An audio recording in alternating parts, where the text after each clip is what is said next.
السلام علیکم ورحمۃ اللہ وبرکاتہ۔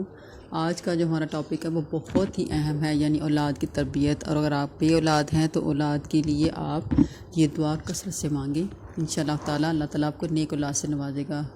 ربی حب لی من الصالحین، سورہ صافات کی آیت نمبر 100 ہے جس کا ترجمہ یہ کہ اللہ مجھے نیک اولاد عطا فرما۔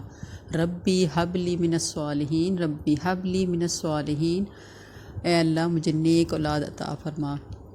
اسی طرح قرآن حدیث میں ہے، حضرت ابو ہریرہ سے روایت ہے کہ ابو ہریرہ رضی اللہ تعالیٰ عنہ سے روایت ہے کہ حضور صلی اللہ علیہ وسلم نے ارشاد فرمایا کہ جب انسان مر جاتا ہے تو اس کے سب اعمال ختم ہو جاتے ہیں، لیکن 3 چیزوں کا نفع اس کو پہنچتا رہتا ہے۔ نمبر 1 صدقہ جاریہ، نمبر 2 جس علم سے نفع ہو، اور نمبر 3 دعا کرنے والی نیک اولاد۔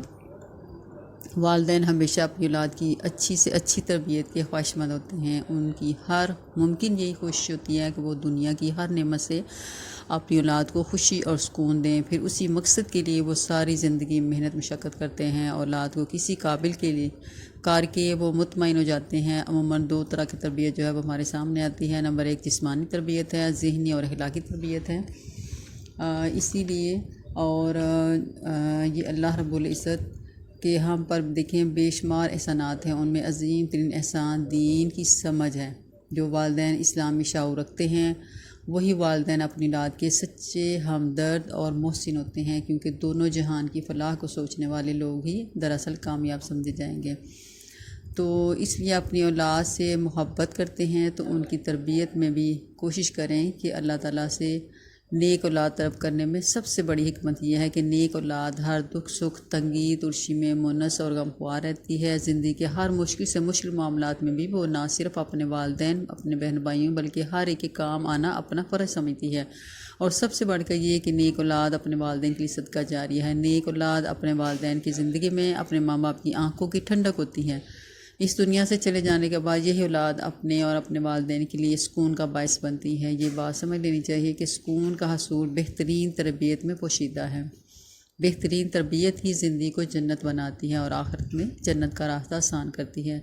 سبھی مال و متاع ختم ہو جائیں گے سوائے نیک اور اعمال کے، تو اس لیے کوشش کریں کہ اپنی اولاد کی تربیت میں کسی قسم کی کسر اٹھا نہ رکھیں، کیونکہ بچے بہت نازک اور معصوم ہوتے ہیں۔ وہ اپنے ماں باپ اپنے سے وابستہ لوگوں کو فالو کرتے ہیں۔ والدین اور دیگر احباب کو اپنے اچھے اور صاف ستھرے طرز عمل سے بچوں کو آگاہی دینی چاہیے۔ آسان اور سادہ طریقے سے خوشگوار اسلامی ماحول دیا جا سکتا ہے نا، جس کو سمجھنے کے بعد بچہ اپنی بہترین راہوں کا انتخاب کر سکتا ہے۔ عام طور پر یہی دیکھا گیا کہ لوگ اپنی اولاد اور اپنے پیاروں کے لیے ایسے ماحول یا ایسی جگہوں کا انتخاب کرتے ہیں جہاں ہر قسم کی دنیاوی سہولتیں میسر ہوں، جہاں انہیں کسی قسم کی تنگی کا سامنا نہ کرنا پڑے۔ اچھا سکول، اچھی رہائش، اچھے لوگ، عموماً یہی چند کوالٹیز ہیں جنہیں ہم اپنے بچوں کے لیے پسند کرتے ہیں۔ جبکہ ہماری انبیاء فرماتے ہیں کہ اے ہمارے رب، میں نے اپنی کچھ اولاد کو بے کھیتی بادی میں تیرے حرمت والے گھر کے پاس بسایا ہے، اے رب یہ اس لیے تاکہ وہ نماز کو قائم کریں۔ ہم میں سے کتنے لوگ ہیں جو رہائش حاصل کرتے وقت یہ سوچتے ہیں کہ مسجد سے گھر ہمارا کتنے دور ہے یا کتنا نزدیک ہے؟ بچے قرآن اور اس کی تعلیم پہ بآسانی جا سکتے ہیں یا نہیں؟ نماز پڑھتے ہیں یا نہیں؟ دیکھیں قرآن اور اس کی تعلیم کے لیے ماہانہ فیس ادا نہیں کرنی پڑتی۔ اس کے لیے اگر ہم مسجدوں میں بچوں کو بھیجتے ہیں، ایسے لوگ بہت ہوں گے جو اپنے بچوں کی تعلیم و تربیت اسلامی اصولوں کے مطابق کرنا چاہتے ہیں، لیکن اسکول اور اکیڈمی کی طرح اگر مساجد دور ہیں تو بچوں کے لیے سواری کا انتظام کریں، یا جس طرح سے ہوا 4 5 6 بجے اسکول کے لیے تیار کیا جاتا ہے، اسی طرح نماز اور قرآن کے لیے بھی تیار کیا جائے۔